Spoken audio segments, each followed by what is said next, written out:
Hello student, आप सभी का स्वागत है आज के इस वीडियो में। आज के इस वीडियो में स्टूडेंट अवकल समीकरण के महत्वपूर्ण सवालों को हल करेंगे जो सन 2025 की बोर्ड परीक्षा के लिए बहुत ही महत्वपूर्ण होंगे। जैसा कि आप यहां पर स्टूडेंट एक क्वेश्चन देख रहे हैं। इस क्वेश्चन में कह रहा है कि अवकल समीकरण को हल कीजिए। यहाँ पर देखिए अवकल समीकरण दिया हुआ है डी वाई के बटे में डी एक्स प्लस में y cot x is equal to में दिया है 2x प्लस में एक्स स्क्वायर इंटू में कॉट एक्स। तो चलिए यहाँ पर स्टूडेंट इसको हम हल करेंगे। तो यहाँ पर हम लिखेंगे सबसे पहले हल। ठीक है, अब यहाँ पर देखिए इस प्रकार के अवकल समीकरण को हल करने के लिए हम सबसे पहले इसके मानक समीकरण से क्या कराते हैं, तुलना कराते हैं। तो यहाँ पर लिखेंगे अवकल समीकरण की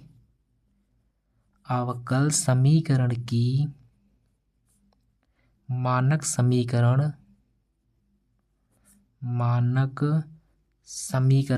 देखिए इसका जो मानक समीकरण होता है ये होता है डी वाई के बटे में डी एक्स प्लस में p y is equal to में क्यू से तुलना करने पर।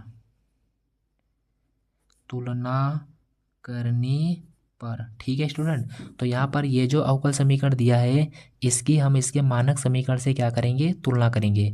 तो यहाँ पर देखिए तुलना किस प्रकार से करेंगे। तो यहाँ पर देखिए डी वाई बटे डी एक्स है और यहाँ पर भी देखिए डी वाई बटे में डी एक्स है। उसके बाद में यहाँ पर देखिए प्लस पी वाई है और यहाँ पर प्लस में कितना है, वाई कॉट एक्स है। तो ये देखिए पी वाई बराबर हो जाएगा वाई कॉट एक्स के। तो यहाँ से देखिए वाई वाई कैंसिल हो जाएगा और हमें पी का मान मिलेगा, पी बराबर में कितना मिल जाएगा, कॉट एक्स मिल जाएगा। ठीक है स्टूडेंट, उसके बाद में यहाँ पर देखिए इसके बराबर में दे रखा है क्यू। तो यहाँ पर देखिए बराबर में है 2x प्लस में एक्स स्क्वायर इंटू में कॉट एक्स। तो क्यू बराबर यहाँ पर हमें दिया हुआ है 2x प्लस में एक्स स्क्वायर इंटू में कॉट एक्स।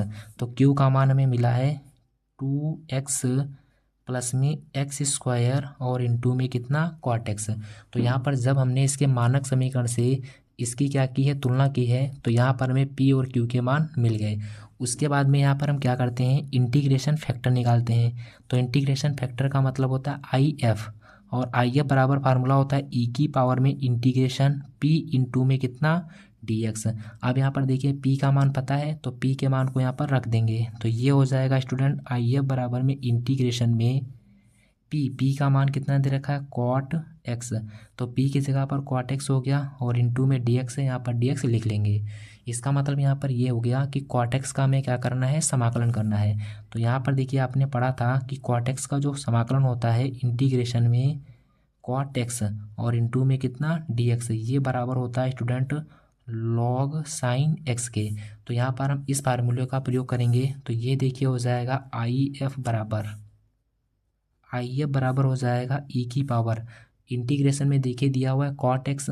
तो इंटीग्रेशन जो कॉट एक्स का होता है वो होता है लॉग साइन एक्स। तो यहाँ पर हो जाएगा ई की पावर में लॉग साइन एक्स। इतनी बात को यहाँ पर आप समझ गए होंगे। अब यहाँ पर देखिए एक और फार्मूला बनना है कि अगर ई की पावर में लॉग एक्स है तो ई की पावर जो लॉग एक्स का फार्मूला होता है ई की पावर में लॉग एक्स, ये बराबर होता है स्टूडेंट किसके, एक्स के। तो यहाँ पर हम इसी फार्मूले को अप्लाई करेंगे। तो ये हो जाएगा आई एफ बराबर में कितना, देखिए ई की पावर में लॉग एक्स, एक्स की जगह पर साइन एक्स है तो आई एफ बराबर आ जाएगा यहाँ पर साइन एक्स। ठीक है स्टूडेंट, तो ये किसका मान हो गया, इंटीग्रेशन फैक्टर का मान हो गया। अब यहाँ पर हमें इस अवकल समीकरण को हल करना है। तो यहाँ पर लिखेंगे अवकल समीकरण का हल। अवकल समीकरण का हल। ठीक है, अब यहाँ पर देखिए हल करने के लिए क्या होता है, फार्मूला होता है। ये फार्मूला होता है वाई इंटू में आई एफ इजक्वल टू में होता है इंटीग्रेशन क्यू और इंटू में होता है आई एफ और इंटू में कितना, डी एक्स। तो यहाँ पर इस फार्मूले को प्रयोग करके इस अवकल समीकरण को हल करेंगे। अब यहाँ पर देखिए हमें सभी मान पता है, वाई को ऐसे रखेंगे और इंटू में देखिए आई एफ है। तो आई एफ का मान अभी निकाला था, कितना आया था, साइन एक्स। तो आई एफ की जगह पर साइन एक्स हो जाएगा इजक्वल टू में देखिए दिया हुआ इंटीग्रेशन क्यू। तो यहाँ पर देखिए क्यू का मान स्टूडेंट था 2x प्लस में एक्स स्क्वायर। तो यहाँ पर ब्रैकेट में हो जाएगा 2x प्लस में एक्स स्क्वायर और इंटू में है कॉट एक्स। तो यहाँ से हमने क्यू का मान रख दिया और इंटू में देखिए आई एफ है। तो आई एफ का मान साइन एक्स है। तो यहाँ पर आई एफ की जगह पर साइन एक्स हो जाएगा और इंटू में कितना, डी एक्स। ठीक है स्टूडेंट, अब यहाँ पर इसको हम हल कर लेंगे और हमारा उत्तर आ जाएगा। तो यहाँ पर देखिए ये हो जाएगा y sine x is equal to में इंटीग्रेशन। यहाँ पर देखिए साइन एक्स इस ब्रैकेट के गुणांक में दिया है तो हम साइन एक्स की गुणा इस ब्रैकेट में कराएंगे। तो यहाँ पर देखिए हो जाएगा पहले 2x की गुणा साइन से होगी तो ये हो जाएगा 2x इंटू में साइन एक्स, फिर प्लस में अब देखिए x square into cot x है तो x square into cot x की गुणा साइन एक्स से हो जाएगी तो ये हो जाएगा एक्स स्क्वायर इंटू में कॉट एक्स और यहाँ पर आ जाएगा इंटू में साइन एक्स। ब्रैकेट बंद कर लेंगे और इंटू में डी एक्स दिया हुआ इसको लिख लेंगे। ठीक है स्टूडेंट। अब यहाँ पर देखिए 2x इंटू साइन एक्स ये भी अपने आप में एक फलन है और ये x square cot x into sine x ये भी अपने आप में एक फलन है। तो यहाँ पर इसका हम समाकलन अलग करेंगे और ये जो फलन दिया है इसका समाकलन अलग कर देंगे। तो ये हो जाएगा y sine x is equal to में यहाँ पर देखिए 2 है ये कांस्टेंट है तो ये इंटीग्रेशन से आगे आ जाएगा तो 2 इंटीग्रेशन एक्स साइन एक्स और इंटू में डी एक्स हो जाएगा, फिर प्लस में यहाँ पर देखिए हो जाएगा इंटीग्रेशन में एक्स स्क्वायर कॉट एक्स और इंटू में साइन एक्स इंटू में डी एक्स। तो यहाँ पर हमने इसको लिख लिया है, इसका समाकलन अलग कर दिया है और यहाँ पर इसका समाकलन अलग कर दिया है। ठीक है। तो यहाँ पर देखिए इसको हल कर लेंगे तो ये हो जाएगा student y sine x is equal to में यहाँ पर देखिए हमें इसका क्या करना है समाकलन करना है तो इसका समाकलन भी अपने आप में एक फलन है और साइन एक्स भी अपने आप में फलन है। तो दो फलन मल्टीप्लाई में दिए हुए हैं तो यहाँ पर हम समाकलन के गुणनफल के सूत्र का प्रयोग करेंगे। तो यहाँ पर देखिए सूत्र में प्रयोग करने से पहले इसको हम क्या करते हैं मानते हैं। तो यहाँ पर देखिए हम साइन एक्स को प्रथम पद मान लेंगे और ये जो एक्स दिया है इसको हम द्वितीय पद मान लेंगे और यहाँ पर देखिए ये जो इंटीग्रेशन में दिया है इसको हम ऐसे लिखते जाएंगे और ये आगे भी कट जाएगा, किस प्रकार से देखना भी। तो ये हो जाएगा 2 यहाँ पर ब्रैकेट लगाएंगे। अब देखिए समाकलन का फार्मूला होता है प्रथम पद ऐसे ही, प्रथम पद यहाँ पर साइन एक्स है ये ऐसे रहेगा इंटू में द्वितीय पद का समाकलन। तो एक्स का समाकलन करेंगे तो एक्स की पावर में देखिए कुछ नहीं है तो 1 होगा तो पावर में 1 जुड़ जाएगा और उसी पावर से क्या हो जाता है भाग हो जाता है, फिर माइनस का चिन्ह लगता है इंटीग्रेशन प्रथम पद का अवकलन। तो प्रथम पद में यहाँ पर देखिए साइन एक्स है, साइन एक्स का जो अवकलन होता है स्टूडेंट वो होता है कॉस एक्स, फिर मल्टीप्लाई में होता है द्वितीय पद का समाकलन। तो द्वितीय पद में यहाँ पर देखिए एक्स है तो एक्स का समाकलन हो जाएगा एक्स स्क्वायर के बटे में 2, फिर इंटू में क्या हो जाता है डी एक्स हो जाता है, ब्रैकेट बंद कर लेंगे। फिर प्लस में यहाँ पर देखिए दिया हुआ है इंटीग्रेशन में एक्स स्क्वायर इंटू में देखिए कॉट एक्स है तो कॉट एक्स को हम थोड़ा हल करेंगे तो इसको ले सकते हैं हम कॉस एक्स और बटे में इसको ले सकते हैं साइन एक्स और इंटू में यहाँ पर देखिए साइन एक्स हमें दिया हुआ है फिर डी एक्स हो जाएगा। ठीक है। अब देखिए ये हो जाएगा देखिए साइन एक्स से साइन एक्स कैंसिल हो जाएगा और यहाँ पर हम इसको हल कर लेंगे तो हो जाएगा y sine x is equal to में 2 ब्रैकेट में यहाँ पर देखिए हो जाएगा एक्स का स्क्वायर और इंटू में साइन एक्स सभी के बटे में 2 हो जाएगा, फिर माइनस में यहाँ पर देखिए 1/2 ये इंटीग्रेशन से आगे आ जाएगा तो 1/2 इंटीग्रेशन में एक्स स्क्वायर और इंटू में कॉस एक्स इंटू में डी एक्स ब्रैकेट बंद, फिर प्लस में यहाँ पर देखिए हो जाएगा इंटीग्रेशन में एक्स का स्क्वायर और इंटू में कॉट एक्स और इंटू में डी एक्स। आपको ये वाला जो प्लस में इधर दिया है इसको ऐसे लिखते हुए चले आना है क्योंकि ये भी कैंसिल हो जाएगा। देखना कैसे, ये हो जाएगा y sine x is equal to में 2 मल्टीप्लाई यहाँ पर देखिए 1/2 और यहाँ पर भी है 1/2 तो दोनों में से 1/2 कॉमन हो जाएगा तो 1/2 कॉमन हो गया तो ब्रैकेट में बचा है एक्स स्क्वायर और इंटू में साइन एक्स, फिर माइनस में बचा है इंटीग्रेशन में एक्स स्क्वायर इंटू में कॉस एक्स इंटू में डी एक्स ब्रैकेट बंद, फिर प्लस में यहाँ पर देखिए दिया हुआ है इंटीग्रेशन में एक्स स्क्वायर इंटू में कॉस एक्स इंटू में डी एक्स। ठीक है स्टूडेंट। अब यहाँ से देखिए ये 2 से 2 कैंसिल हो जाएगा तो यहाँ पर बचेगा वाई साइन एक्स बराबर में यहाँ पर बचेगा एक्स का स्क्वायर और इंटू में साइन एक्स फिर माइनस इंटीग्रेशन में बचेगा एक्स का स्क्वायर कॉस एक्स इंटू में डी एक्स, फिर प्लस में यहाँ पर देखिए दिया हुआ इंटीग्रेशन में एक्स स्क्वायर में कॉस एक्स इंटू में डी एक्स। ठीक है। अब यहाँ पर देखिए ये दोनों प्लस माइनस में सेम सेम कैंसिल हो जाएंगे तो यहाँ पर लिख लेना प्लस में सी। तो यहाँ पर हमें मिल जाएगा y sine x is equal to में एक्स स्क्वायर इंटू में साइन एक्स प्लस में कितना सी। यही स्टूडेंट क्या हो जाएगा इस प्रश्न का बिल्कुल करेक्ट आंसर हो जाएगा। तो उम्मीद करते होंगे आपको ये क्वेश्चन समझ में आ गया होगा। उसके बाद देखते हैं एक और अगला प्रश्न।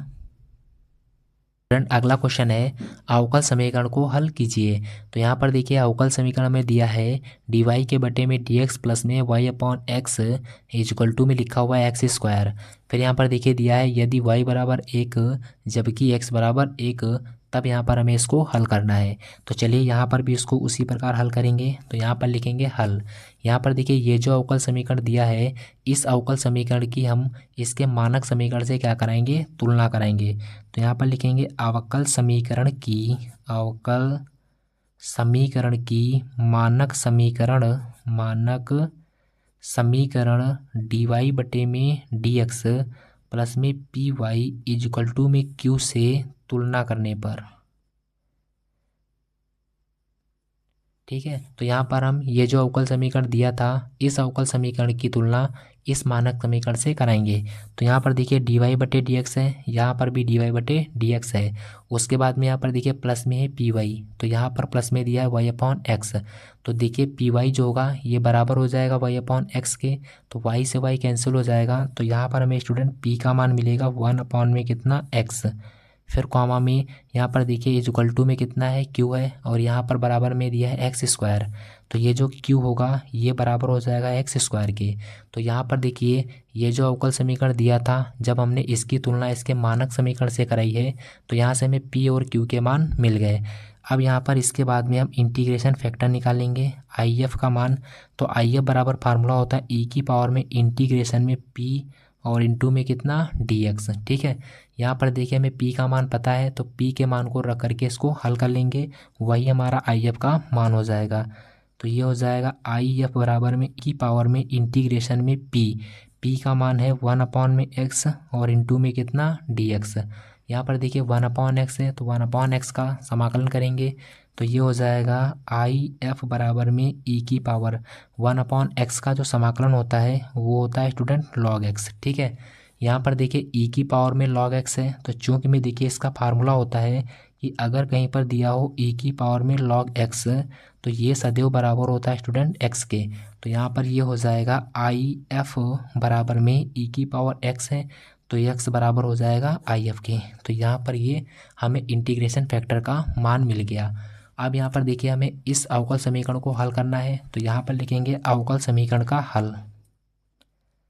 तो इस प्रकार के अवकल समीकरण का जो हल होता है, समीकरण का हल, उसका फार्मूला होता है ये होता है y इंटू में IF इजक्वल टू में इंटीग्रेशन में होता है q और इंटू में कितना होता है IF और इंटू में dx। अब यहाँ पर देखिए हमें IF का मान पता है, q का मान पता है, IF का मान पता है, सभी मानों को यहाँ पर रख देंगे और हल कर लेंगे, वही जाएगा। तो ये हो जाएगा y इंटू में IF। तो IF का मान यहाँ पर x है तो x रख दिया इजक्वल टू में इंटीग्रेशन q। तो q का मान यहाँ पर देखिए कितना है एक्स स्क्वायर है तो q की जगह पर एक्स स्क्वायर हो जाएगा इंटू में IF का मान कितना है x है और फिर यहाँ पर dx हो जाएगा। अब यहाँ पर इसको हल कर लेंगे तो ये हो जाएगा x इंटू में y इजक्वल टू में इंटीग्रेशन एक्स स्क्वायर की गुणा x से करा देंगे तो x की पावर 3 हो जाएगा और इंटू में dx। अब यहाँ पर x की पावर 3 का समाकलन बहुत आसान होता है तो ये हो जाएगा x इंटू वाई बराबर में पावर में 1 जुड़ जाएगा तो x की पावर 4 हो जाएगा, फिर बटे में 4 और प्लस में क्या हो जाएगा c। यहाँ पर हम इसको मान लेंगे समीकरण नंबर फर्स्ट।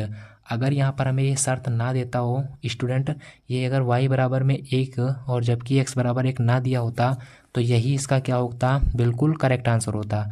लेकिन यहाँ पर हमें x बराबर 1 और y बराबर 1 दिया हुआ है तो इसको पहले और हल करेंगे। तो यहाँ पर लिखेंगे x बराबर 1 तथा y बराबर 1 यहाँ पर क्या करेंगे रखने पर, ठीक है। जो भी x y के मान दिए थे वो यहाँ पर हम रख देंगे। तो यहाँ पर देखिए ये हो जाएगा, देखिए x लिखा हुआ है तो x का मान 1 है, फिर मल्टीप्लाई में देखिए y है, y का मान भी 1 है, फिर बराबर में x की पावर 4 तो x का मान 1 है तो इसकी पावर 4 हो जाएगी, फिर बटे में 4 प्लस में कितना c। इसको हल कर लेंगे तो 1 1 कम 1 हो जाएगा, बराबर में 1 की पावर 4 है तो इसका मान 1 होगा, बटे में 4 है प्लस में कितना c। ये 1/4 प्लस का इसको बराबर के इधर लाएंगे तो 1 माइनस में हो जाएगा 1 अपॉन में 4 इजक्वल टू में कितना c। यहाँ पर देखिए 1 में से 1/4 घटाएंगे तो 4 1 कम 4 हो जाएगा, इसके बटे में कुछ नहीं, एक मानेंगे, 4 एक कम 4, एक एक कम 1, तो 4 में से घट जाएगा तो ऊपर बचेगा 3 बटे में 4 बराबर में कितना सी। अब देखिए ये हमें सी का मान मिला है। अब इस सी के मान को उठाकर हम समीकरण फर्स्ट में रखेंगे, तो यहाँ पर लिखेंगे सी का मान समीकरण फर्स्ट में रखने पर, ठीक है। तो यहाँ पर देखिए स्टूडेंट हो जाएगा ये x इंटू में y बराबर में है x की पावर 4 बटे में कितना 4, फिर प्लस में यहाँ पर देखिए c है, तो c का मान हमने ज्ञात किया, ये कितना आया था 3/4। अब ये हल करेंगे तो ये हो जाएगा x into y is equal to में दोनों का अलासा 4 हो जाएगा, तो ऊपर की संख्या x की पावर 4 है प्लस में 3 है, ये ऐसे का ऐसे हो जाएगा, ठीक है। अब यहाँ पर देखिए इसके बटे में 4 है तो इसके बटे में 1 मानकर तिरछी गुणा कराएंगे, तो देखिए x इंटू वाई की गुणा 4 से हो जाएगी, तो ये हो जाएगा 4x इंटू में y, फिर बराबर में x की पावर 4 की गुणा x की पावर 1 से कराएंगे, क्योंकि देखिए यहाँ पर x की पावर 4 की गुणा 1 से हो जाएगी, तो x की पावर 4 एक कम x की पावर 4 आएगा प्लस 3 एक कम 3 आ जाएगा। अब यहाँ पर ये हमें मिला है, तो यही इसका क्या हो जाएगा स्टूडेंट, बिल्कुल करेक्ट आंसर हो जाएगा। तो उम्मीद करते होंगे स्टूडेंट आपको ये भी क्वेश्चन समझ में आ गया होगा। इसके बाद देखते हैं एक और अगला प्रश्न। तो अगर वीडियो पसंद आई हो तो चैनल को सब्सक्राइब लाइक अवश्य करें। जय हिंद, जय Bharat, thank you, all the best.